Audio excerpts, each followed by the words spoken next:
PUCSL එක වහන්න යනවානේ. කට්ටිය ඩිසයින් වෙලානේ. කටකතා වලට නොරැවටෙනු. PUCSL මහජන උපයෝගිතා කොමිසම. අදත් අපේ මාතෘකාව එයයි. 2020 දෙසැම්බර් 10 වැනිදා බ්‍රහස්පතින්දා ඊයේ 9 වැනිදා බදාදා අපි අපේ සංවාදය පටන් ගත්තා.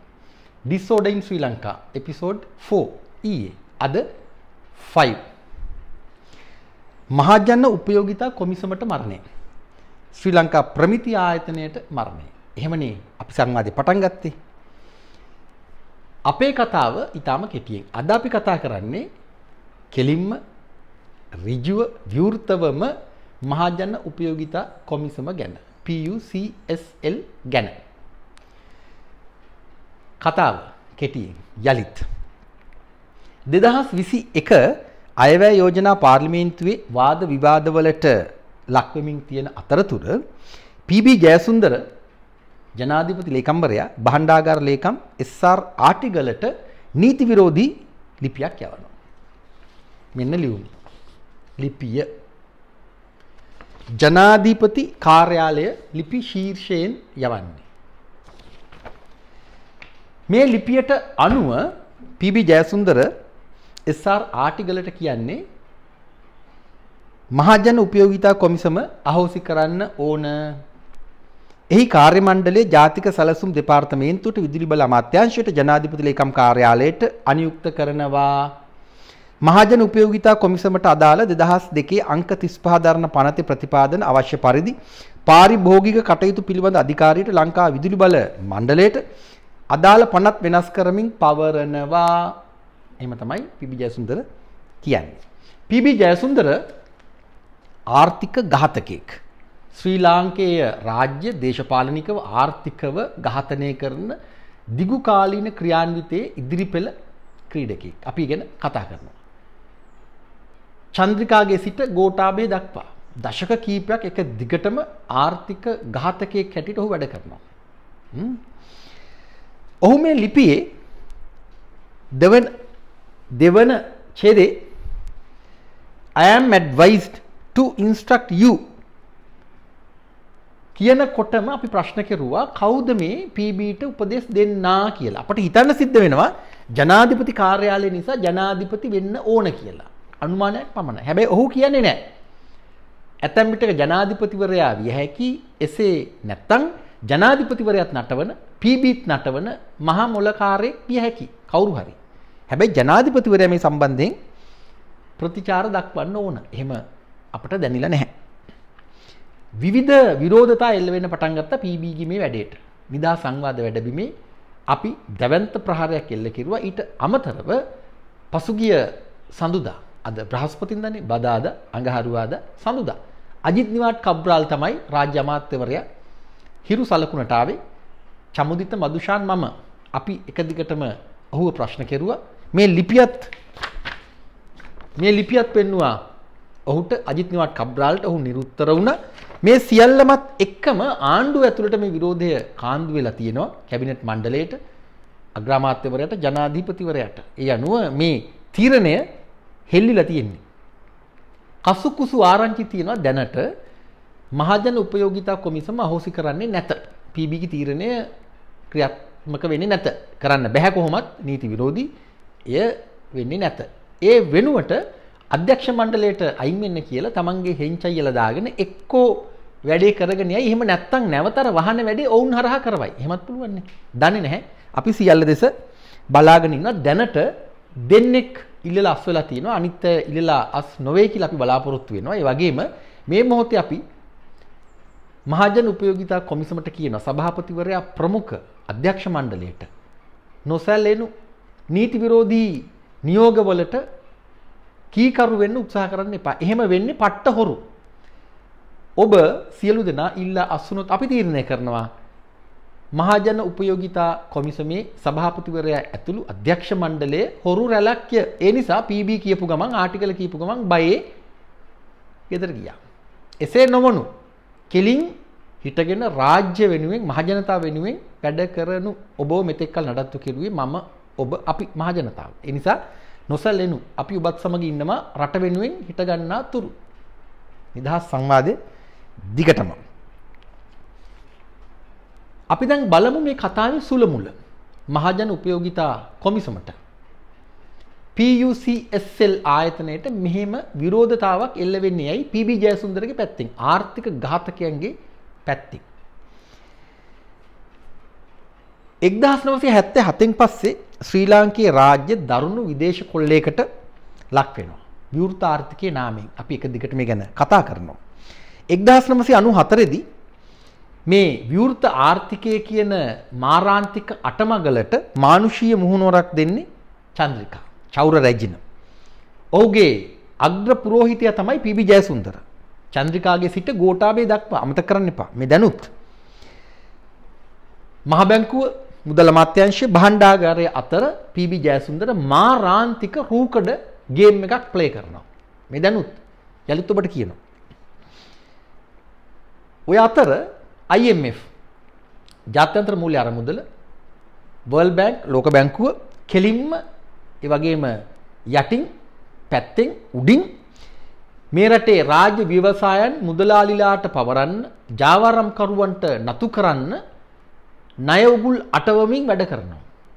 චීන ඒ වගේම ඉන්දු ශාන්තිකර මහා සැලැස්මට සමාන්තරව මේ කතා දෙකක් අවසානයේදී එක කතාවක් රටට එරෙහිව නිදහස් අධ්‍යාපනයේ සෞඛ්‍ය සේවාව මුළුමනින්ම විනාශ කරන්න ඕන උපදෙස් දෙනවා. අවශ්‍ය පීවර දැන් ගැනීමින් තියෙනවා.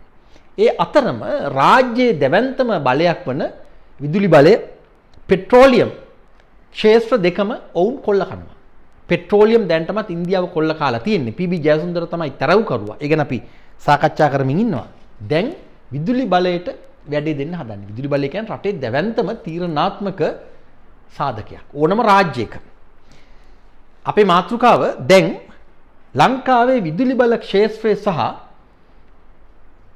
මහජන උපයෝගිතා කොමිසම PUCSL අතර තිබෙන සබැඳියාව සහ මේ ගැටුමට හේතුව මේ සුළමුල තමයි අපි දැන් හොයන්න උත්සාහ කරන්නේ. 70 80 දශක වෙනකොට 90 දශකයත් ලැබෙනකොට රාජ්‍ය විදුලි බල පද්ධතිය සංවර්ධනය කිරීම පසෙකලා පැත්තකට දාලා පුද්ගලිකාංශය දිරිමත් කරමින් විදුලි බල නිෂ්පාදනය කරන මුදලාලිලා ජාවාරම්කරුවන් පෝෂණය කරන්න පටන් ගන්නවා. ඔවුන්ට දිරි දෙනවා. තමයි රාජ්‍ය ඝාතනය කරන විදිහ. 1996 වෙනකොට ලක් දනවි කියලා අර්ධ රාජ්‍ය බලාගාරයක් බිහි වෙනවා. ලංකා ට්‍රාන්ස්ෆෝමර්ස් ලිමිටඩ් නමින්. 63ක් ලංකා විදුලි බල මණ්ඩලයට, ඒ කියන්නේ රාජ්‍යයට 37ක් සේවකයන්ටලු. හැබැයි සැපයුම් තවම කෙරුණත් මේ ආයතනයේ සුළමුල නිශ්චිතවම තවම හොයාගන්න බැරි වුණා. අපි ඒ ගැන හොයමු. කාටද මේ ලාභ යන්නේ, මේ මුදල් කැරකෙන්නේ කොහොමද කියලා. ඔය පළමු අදියර 2005 පහුවෙලා කාලයක් ගත වෙලා යනකොට ඔන්න ඊළඟ අදියරට බහිනවා. දෙවෙනි අදියරට බහිනවා. හැරි ජයවර්ධන ගේම් එකට එනවා. එදා මෙදා තුර රට තුල වැඩ කරන දැවැන්ත සුදු කළු ව්‍යාපාරිකයෙක් හැරි ජයවර්ධන. ඒට්කන් ස්පෙන්ස් ඔවුන් ඇඹිලිපිටියේ ඒස් බලාගාරය පිහිටුවනවා. ACE බලාගාරය ඒස් ධාරිතාව මෙගාවොට් 100ක්. ඒ වගේම මාතරත් ඒස් බලාගාරයක් පිහිටුවනවා ACE. එය මෙගාවොට් 20ක්. පසුව හිමිකාරීත්වය වෙනස් වෙලා තියෙන තොරතුරු වලට අනුව. ඊළඟට ඒෂියා පව තවත් පුද්ගලික බලාගාරයක් මෙගාවොට් 50ක්. මිට්සුබිෂි කොළඹ බාජ් බොහෝ දෙනෙක් දන්න විදිහට කොළඹ බත්තල් බලාගාරය වරාය අසබඩ මෙගාවොට් 60ක්.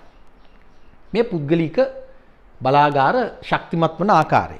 ලංකා විදුලි බල මණ්ඩලය බාහිරව අභ්‍යන්තරව දූෂණ වංචා අක්‍රමිකතා වෙන ගේම්ස් එක්ක දේශපාලන බලාධිකාරී අතපෙවීම් සමග ඔහේ වැනෙමින් තියෙනවා. කොන්ත්‍රාත්කාරයෝ, තරවුකාරයෝ, ඒජන්තවරු එක දිගටම ජාවාරම්කාර වැඩ කරනවා. ඊට අමතරව වෘත්තීය සමිති මාෆියාවක්. ජනතා විමුක්ති පෙරමුණත් පැත්තකින් ඉන්නවා. විවිධ ආණ්ඩු සමග තොරම්බල් කරමින් තමන්ගේ පක්ෂයට දරදී අදිමින් වෘත්තීය මට්ටම අභිබවා යමින් වෙනත් දේශපාලන කැත ක්‍රීඩාවක නියැලෙනවා. කොටින්ම විදුලි බල සැපයුම එකම ජාවාරමක් බවට මේ අතරතුර පත් වෙනවා. දැන් ඔබ පුදුමයට පත් කරන කාරණයක් කියන්න යන්නේ. මේ ගැන අධ්‍යයනය කරන මටත් දරා ගන්න බැරි වුණා මේ පුදුමය. පුද්ගලික විදුලි බලාගාරයක් හදනකොට අපි හිතමු මේ බලාගාරය අවුරුදු 20ක ආයු කාලයක් සඳහා තමයි හදන්නේ කියලා ක්‍රියාන්විතය. ඒ වෙනකොට රජය ලංකා විදුලි බල මණ්ඩලය අර පුද්ගලයා සමග අවුරුදු 10ක එකඟතාවකට එනවා. අපි හිතමු. එහෙම givisුමක් ඇති කර ගන්නවා. දැන් අර අවුරුදු 10ක කාලය තුල ඒ පුද්ගලයා මම නම් ආයෝජකයා මම මේ වැඩේ කරන්න වියදම් කරන මුදල සහ මම අපේක්ෂා කරන මුදල රිටර්න් එක මගේ ලාභය ඒ සියල්ලම එකතු කරලා අර මුල් givisුම්ගත කාලය තුල කොටස් වශයෙන් ගෙවනවා. කවුද ගෙවන්නේ? ලංකා විදුලි බල මණ්ඩලය. කවුද ගෙවන්නේ? ශ්‍රී ලාංකේය රාජ්‍යය. කවුද ගෙවන්නේ? ඔබ මම අපි මහ ජනතාව. ඔබට කාරණේ පැහැදිලි ඇති. ධාරිතා වියදම හෙමින් ගෙවනවා විදුලි බලය ඒකක වශයෙන් මිලදී අරගෙන ඒ වාට ගෙවනවාට අමතරව. මේ අමුතුම බිස්නස් එකක්. බිස්නස් ඒකාධිකාරියක් එය දැනට තිබෙන්නේ හැරි ජයවර්ධන අත අනෙක් ඒවා ඊට වඩා කුඩයි. එකම බිස්නස් මාෆියාවක් හිතා ගන්න බැරි විදිහක් වෙන රටවල් වලත් මෙහෙම කරනවාද? නැවත ඔබට මේ කාරණේ පැහැදිලි කෙරුවොත් X කියන පුද්ගලයා පුද්ගලික විදුලි බලාගාරයක් හදනවා. ඔහු ඊට Y කියන මුදල වියදම් කරලා Z කියන ලාභය අපේක්ෂා කරනවා අවුරුදු 20කදී. අවුරුදු 10කට ලංකා විදුලි බල මණ්ඩලය රාජ්‍ය වෙනුවෙන් මහජනයා වෙනුවෙන් ඔහු සමග givisුමක් ඇති කර ගන්නවා. අර අවුරුදු 10 ඇතුළත අර පුද්ගලයාගේ XY ඒ කියන්නේ ඔහු නිෂ්පාදනය සඳහා ආයතනයේ ගොඩනැගීම සඳහා වියදම් කරපු ප්‍රාග්ධන වියදම සහ අපි Y කියලා හඳුන්වන රිටර්න් එක ලාභය මේ සියල්ලම එකතු කරලා කොටස් වශයෙන් අර අවුරුදු 10 ඇතුළත ඔහුට ගෙවලා ඔහුව කොට දානවා. ඊට අමතරව තමයි අර ඒකක වලින් මුදල් උපයන්නේ. මේ ජාවාරමක් නෙමෙයිද? මෙහෙම ගනුදෙනු ලෝකයේ තියෙන්න පුළුවන්ද? අපි මේ ගැන සාකච්ඡා කරන්න ඕන. අවසාන වශයෙන් මේ ජාවාරම් කරුවන් ඝාතනය කරන්නේ රාජ්‍ය මහජනයා. හොඳට මතක තියාගන්න. රට ජාතිය විනාශ කෙරෙන දිගුකාලීන ක්‍රියාන්විතයක්. අදාහ ගන්න බැරි ක්‍රියාන්විතයක්.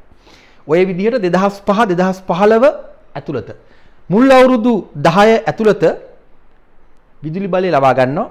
කාලය ගෙවිගෙන යනවා. අර පුද්ගලික සැපයුම් කරුවන් සම්පූර්ණයෙන්ම ගොඩ යනවා. මුල් අවුරුදු 10 ගෙවෙනකොට සම්පූර්ණයෙන්ම ගොඩ විතරක් නෙවෙයි ලාභත් ලැබෙන්න පටන් අරන්. ඔය කාලේ වෙනකොට මහජන උපයෝගිතා කොමිසම PUCSL ආයතනය විදුලි බල ක්ෂේත්‍රය නියාමනය කරන්න අවශ්‍ය බලය ලබා ගන්නවා. ඒ කියන්නේ ඔබට කෙටි හැඳින්වීමක් කෙරුවොත් 2002 දෙසැම්බර් 20 වෙනිදා අංක 35 දරන පනතෙන් තමයි මේ PUCSL ආයතනය ආරම්භ වෙන්නේ. මුල් කාලයේ වුන් වැඩ කරන්නේ ප්‍රතිපත්ති උපදෙස් ලබා දීම සඳහා 2009 අංක 20 දරන පනතෙන් ශ්‍රී ලංකා විදුලි බල පනතෙන් තමයි ඔවුන්ට මේ විදුලි බල ක්ෂේත්‍ර නියාමනය කරන බලය ලැබෙන්නේ 2009 දී. එතෙක් කිසිදු නියාමනයකට යටත් නොවන මට්ටමක තමයි රාජ්‍ය ලංකා විදුලි බල මණ්ඩලයේ කොන්ත්‍රාත්කරුවන්, තරවුකරුවන්, ඒජන්තවරු සමග මේ කියන විදුලි බල කළු ගනුදෙනු මාෆියාව එක දිගට පවත්වාගෙන එන්නේ. ඔය අතර අර පුද්ගලික විදුලි බල සැපයුම් කරුවන් විශේෂයෙන්ම හැරි ජයවර්ධන ඒ කියන්නේ ඇඹිලිපිටියේ ඒස් බලාධිකාරිය 2015 2016 එක අවුරුද්දක් 2016 17 තවත් අවුරුද්දක් 2017 2018 තවත් අවුරුද්දක් බැගින් කාලය දික් කරගෙන එනවා. දැන් මේ මැද්දේ මහජන උපයෝගිතා කොමිසම විදුලි බල ක්ෂේත්‍රය රාජ්‍ය වෙනුවෙන් නියාමනය කරන්න බල ගැන්විලා තියෙනවා. හැබැයි ඔවුන්ගේ විරෝධය නොතකා කිසිදු අනුමැතියක් නොමැතිව නීති විරෝධී ආකාරයෙන් මේ විදිහට givisuma දීර්ඝ කරගෙන එනවා. ඔබ හිතන්න මොන තරම් කළු කුප්‍රකට රාජ්‍ය විරෝධී නීති විරෝධී මහජන විරෝධී ගනුදෙනුවක්ද මේ සුළුපට මුදලක් නෙමෙයි. ඔබට තව පොඩ්ඩකින් තරු විසි වෙන්න පටන් ගන්න මේ කතාව අහනකොට.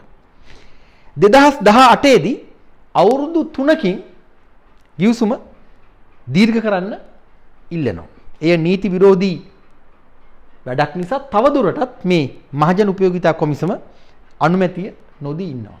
දැන් මේ වෙනකොට එක දිගටම ගිවිසුම්ගත නොවන නිසා ඔබ හොඳට මතක තියාගන්න අර මුල් අවුරුදු 10 ඇතුළත ඔවුන්ගේ ධාරිතා පිරිවැය නැත්නම් ධාරිතා ඉපැයීම අරගෙන අහවර කරලා ගොඩ ගිහිල්ලා ඉන්න මොහොතේ පවා ඊළඟ අවුරුද්දේ කාලේ දික් කර ගන්නකොට ඔවුන් නැවත අර ධාරිතා වියදම කොටස් වශයෙන් එකතු කරනවා. ඒ කියන්නේ මේ දැනුත් ඔවුන්ට නීති විරෝධී ධාරිතා වියදමක් අපි ලබා දෙනවා අතිශය අසාධාරණ ලාභයක් හැටියට. මේ මොන ගනුදෙනුවක්ද? වහාම විමර්ශන පටන් අරගෙන මේ මුදල් නැවත රාජ්‍යයට ලබා ගත යුතුයි. හැබැයි ඊනින්වත් හිතන්න එපා. අර්ජුන ඕස්ට්‍රේලියාවේ ඉඳලා කොකා පෙන්නනවා මට මැවෙනවා. එහෙව් රටක අපි ජීවත් වෙන්නේ. ඒ නිසා මෙය නොවෙනවා විතරක් නෙවෙයි මේ ගැන කතා කරලා වැඩක් නැහැ කියලාත් ඔබට හිතෙන්න ඉඩ තියෙනවා. හැබැයි අපි ඉතිහාසය වෙනුවෙන් එක දිගටම ප්‍රශ්න කරනවා. ඔය වෙනකොට විශේෂ භාර අමාත්‍යාංශය ලංකා විදුලි වල මණ්ඩලය සහ මහජන උපයෝගිතා කොමිසම අතර විශාල ආරාවුලක් ඇති වෙනවා. හරියටම ගත්තොත් දැන් කියපු විස්තරය අනුව මේ කතාව පටන් ගන්නේ 2016 සිට 2009 නේ බලගැන්වෙන්නේ මහජන උපයෝගිතා කොමිසම විදුලි බල ක්ෂේත්‍රයේ සඳහා. ඉන් පස්සේ 2015 16 වෙනකොට උග්‍ර වෙනවා මේ අන්තර් ගැටුම. ඔය මැද්දේ හැරීගේ ඇඹිලිපිටියේ ඒස් රජයට මිලදී ගන්නත් බොරු සාකච්ඡා පවත්වනවා. රවි කරුණානායකත් මැද්දේ ඉන්න බොරුවට තොරම්බල් කර කර විදුලි පංක වායු සමීකරණ යන්ත්‍ර වාහන ඉන්ධන පුච්ච විනාශ කර කර අපි සාකච්ඡා කරන මොකද්ද? ඇයි අපි මෙච්චර ගෙවන්නේ හැරීට මේක අපි මිලදී ගම්මුකෝ. මිලදී ගන්න නැහැ තොරම්බල් කරනවා. ඔය බොරු සාකච්ඡාවලදී ඇඹිලිපිටියේ ඒස් ආයතන මිලදී ගන්න නම් රජයේ තක්සේරුව රුපියල් මිලියන 2350ක්. හොඳට මේ ගාන අහගන්න. හැරීගේ මිල රුපියල් මිලියන 2450ක්. වෙනස තිබ්බේ රුපියල් මිලියන 100යි. ඒ නිසා මිලදී ගන්න බෑ. පාඩු නිසා ගන්න නෑ වගේ කියනවා. ගන්න නෑ. ඉතින් මිලදී ගත්තේ නෑ.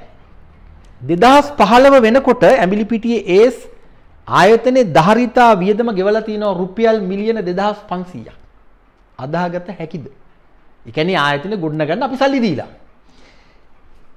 ඒ වුණත් මේ කතාවේ හැටියට 2016 2021 ඊළඟ අවුරුද්ද දක්වා මේ ගිවිසුම නොනිල වශයෙන් නීති විරෝධී වශයෙන් හෝ දීර්ඝ වෙනකොට රජයට මහ ජනතාවගේ බදු මුදල් වලින් ගෙවීමට නියමිත වන ධාරිතා වියදම රුපියල් මිලියන 4200ක්. රුපියල් මිලියන 4200ක්. ඒ කියන්නේ කාට හරි අල්ලස් දීලා හරි හැරීගෙන් ඒ ආයතනය මිලදී ගත්තා නම් මීට බොහෝ සැපයි. ඔබ හිතන්නේ 2016 2021 වෙනකොට රුපියල් මිලියන 4200ක් අපි හැරීගේ සාක්කුවට දාලා. මේක උදාහරණයක් විතරයි. මේ මහා ආර්ථික අපරාධයට කවුද වග කියන්නේ? හිටපු ජනාධිපතිවරයා, ඊට කලින් ජනාධිපතිවරිය, ජනාධිපති ලේකම්වරු, එහෙම නැත්නම් අග්‍රාමාත්‍යවරයා, අග්‍රාමාත්‍ය ලේකම්වරු, අමාත්‍යවරු, අමාත්‍යවරියන්, ඔවුන්ගේ ලේකම්වරු, විදුලි බල මණ්ඩලයේ නිලධාරීන්, ඉංජිනේරුවන්, වෘත්තීය සමිති මොක්කුද වග කියන්නේ? වග කියන්නේ එකෙක් නැත. ඉතින් කියනවා අපේ රට දුවා ගන්න බෑ. අපි ණයයි, ට්‍රිලියන ගණන් ණයයි. අපි දුප්පත් තුන්වෙනි ලෝකයේ රටක්ලු. රෙද්ද තමයි. මෙන්න මෙහෙම තමයි අපේ රට තුන්වෙනි ලෝකයට තල්ලු කරන්න මේ පරයෝ. මේ තරම් මාරාන්තික වචනත් පටලවෙනවා. මේ තරම් මාරාන්තික දේශපාලන ආර්ථික ඝාතනයක් ප්‍රසිද්ධිය කරන්න පුළුවන්ද? ඔව් අපි කරනවා. ඔය අතර ඒස් ඇඹිලිපිටිය, ඒස් මාතර, ඒෂියා පව ආයතන 3 දැන් 2021 2024 කාලය දක්වා දීර්ඝ කරන්න විශාල උත්සාහයක් ගන්නවා. කාට හරි අනිවාර්යෙන්ම අල්ලස් ලැබෙනවා. කුට්ටි පිටින් ලැබෙනවා. ඒ නිසා එහෙම වෙන්නේ වෘත්තීය සමිතිත් විවිධ ක්‍රීඩා කරමින් ජනතා විමුක්ති පෙරමුණත් සම්බන්ධ මේ සෙල්ලමට උඩගෙඩි දෙනවා. එදා අමාත්‍ය රවි කරුණානායක, මෙදා අමාත්‍ය ඩලස් අලහපෙරුම. රවි උසයි මහතයි, ඩලස් මිටි මහතයි. සමානයි වෙනස්. ලංකා විදුලි බල මණ්ඩලයේ නිලධාරීන් කොහොමත් ගේම් එකේ ඉන්නවා. ඩලස් අලහපෙරුම මේ යෝජනාව අරගෙන යනවා කැබිනට් මණ්ඩලයට. කැබිනට් මණ්ඩලයට යනකොට රටේ වාසනාවට සෞභාග්‍ය දැක්මේ අර පොත් පිංචේ 37 වෙනි පිටුවේ තියෙනවා පවතින රජය විසින් අධික මිලට විදුලි මිලදී ගැනීම සඳහා අත්සන් තබා ඇති ගිවිසුම් අහෝසි කර එහි වාසිය පාරිභෝගිකයාට ලබා දෙමින් විදුලි බිලට සහනයක් ලබා දෙන අතර ජල බිල පහළ දැමීමටද කටයුතු කෙරේ කියලා තියෙනවා. මේක පිට දාලා විවිධ අය කතා කරලා අග්‍රාමාත්‍ය මහින්ද රාජපක්ෂත් විරුද්ධ වුණාලු. ඒවා ඉතින් අපි දන්නේ නැහැ. කෙසේ නමුත් මේ කැබිනට් පත්‍රිකාවට අනුමැතිය ලැබුණේ නැහැ. මේ පසුබිමේ මහජන උපයෝගිතා කොමිසම දැවැන්ත කාර්යභාරයක් කෙරුවා මේ කළු ව්‍යාපාරය නවත්තලා දාන්න. ඒ පාලනය කරන්න. 2018 වෙනකොට මහජන උපයෝගිතා කොමිසම මේ අතීත කතාව නැවත මහජන උපයෝගිතා කොමිසම ලංකා විදුලි බල මණ්ඩල නිලධාරීන් සමග ගැටෙමින් හිටියේ. ඒ දැවැන්ත ගැටුමක් ආරවුලක් බවට පත්වමින් තිබුණා. විගණකාධිපති පරීක්ෂණයක් කෙරුවා. කෝප් කමිටුව රැස් වුණා. සුනිල් හඳුන්වති තමයි සභාපතිවරයා. සිනහා මැද කතා මැද සිනහා සභාතුමෝ සතුටින් විසිර ගියහ. කිසිවක් සිදු නොවිනි. හැරි තවමත් දිනු. හැරි විතරක් නෙවෙයි අර සියලු බල අධිකාරී. අතීතයේ අධ්‍යයනය කරනකොට මහජන උපයෝගිතා කොමිසම 2016-2020 අතර කාලය තුල රටට අනවශ්‍ය මෙගාවොට් 1480ක් ප්‍රතික්ෂේප කරලා තියෙනවා. 2016-2020 අතර කාලය තුල අර ආයතනේ බල ගැනුණාට පස්සේ 2009න් පස්සේමි තවත් මේ කතාවට අමතරව අනවශ්‍ය පරිදි ගන්න උත්සාහ කරපු මෙගාවොට් 1480ක් සුළුපටු ගණනක් නෙමෙයි ප්‍රතික්ෂේප කරලා තියෙනවා. මෙන්න මේ නිසා තමයි මහජන උපයෝගිතා කොමිසම සමග PUCSL සමග වෛරයෙන් පෙළෙන්නේ මේ මාෆියා කාර්යය. ඔය මිලදී ගන්න උත්සාහ කරපු වළක්වපු විදුලි ධාරිතාව 1950 ගණන් වල ඉඳලා අද දක්වා වන කාලය තුල රට තුල සම්පූර්ණ විදුලි ධාරිතාවෙන් 3/1 පමණ ප්‍රමාණයක්. එහෙම ගන්නකොට මහජන උපයෝගිතා කොමිසම රට වෙනුවෙන් ජාතිය වෙනුවෙන් තමන්ගේ කාර්යභාරය හැකි උපරිම මට්ටමින් ඉටු කරලා තියෙනවා. තියෙන අඩුපාඩු අපි හදාගම්මු. මේ ආයතනය රටට අවශ්‍යයි. ඔය වැලකී ගිය මෙගාවොට් 1480 තුල වැඩිම බලපෑම එල්ල වුණේ 2019 කළු අවුරුද්ද. බාජ් පවර් ප්ලාන්ට්ස් මේ අලුත් යෙදුම් සමහරුන්ට මුහුදේ පාවෙන බත්තලම් වර්ගයේ පවර් ප්ලාන්ට්ස් මෙගාවොට් 200ක එකක්, මෙගාවොට් 300ක එකක්, මෙගාවොට් 100ක එකක්. ඒවා මුහුදෙන් තමයි ගන්නෙ. මෙගාවොට් 600ක් ගන්න දැවැන්ත කළු මෙහෙයුමක් දියත් වුණා. රවි කරුණානායක මේ වැඩි පිටිපස්සේ හිටියා. ඔබට මතකයි තුර්කි නැවක් ගැන කතා වුණා. තුර්කිය නැවක් කියවලා අපට විදුලි බලය දෙන්න. ඔබට මතකයි. විශේෂ භාර අමාත්‍යවරයා රවි කරුණානායක, ලේකම් සුරේන් බටගොඩ, විදුලි බල මණ්ඩලයේ අතිරේක සාමාන්‍ය අධිකාරී PG කාර්යවසම් මේ සමහර අය වෙනත් කාලවල නමුත් මේ ගේම් එකේ ඉදිරිපෙළ ක්‍රීඩකයන් ලංකා විදුලි බල මණ්ඩලයේ සාමාන්‍ය අධිකාරී AK සමරසිංහ ආදී එකී මෙකී නොකී තවත් අය මේ ගේම් එක ඇතුලේ හිටියා සහ ඉන්නවා. විදුලි බල මණ්ඩලයේ නිලධාරීන් අර කලින් කිව්වා වගේ ඉංජිනේරු සංගමයේ සහ අනෙක් වෘත්තීය සමිති තරවුකරු. අතීත කතාවක් ඔබට කියන්නම්. 2016 මාර්තු 31 power supply situation 2022 power supply situation 2022 22 වලට මහජන උපයෝගිතා කොමිසම ඉදිරිපත් කරනවා යෝජනාවලියක්. අවුරුද්ද 2016 මාර්තු 31 දිනය. මේ ලිපිය හරහා ඔවුන් පෙන්වා දෙන්නේ 2021 වෙනකොට කොහොමද මේ රටේ විදුලි බල ශක්තිය කළමනාකරණය කරගන්නේ කියලා. ඊළඟට ඊට ප්‍රතිචාර වශයෙන් 2017 ජූනි 15 වෙනිදා ලිපියක් යවනවා විදුලි බල හා පුනර්ජනනී බල ශක්තිය අමාත්‍යාංශයෙන් කාටද යවන්නේ විදුලි බල මණ්ඩලයේ සභාපතිවරයාට. ඒ කියන්නේ මේ මහජන උපයෝගිතා කොමිසමේ නිර්දේශ යෝජනා උපදෙස් අනුව විදුලි බල පුනර්ජනනී බල ශක්තිය අමාත්‍යාංශයේ ලිපියක් යවනවා විදුලි බල මණ්ඩලයට මේ සැලසුම ක්‍රියාත්මක කළ යුතු ආකාරය පිළිබඳව කරුණු පැහැදිලි කරමි. 2017 ජූලි 21 වෙනිදා යලි විදුලි බල මණ්ඩලය ලිපියක් ලියන ප්‍රතිචාර ලිපියක් කාටද? මහජන උපයෝගිතා කොමිසමට. මේ තියෙන මේ ලිපිය. මේ ලිපියෙන් අර උපදෙස් ලද බව, ඒ සඳහා ක්‍රියාත්මක විය යුතු බව වගේ ආදී කතා කියවෙනවා.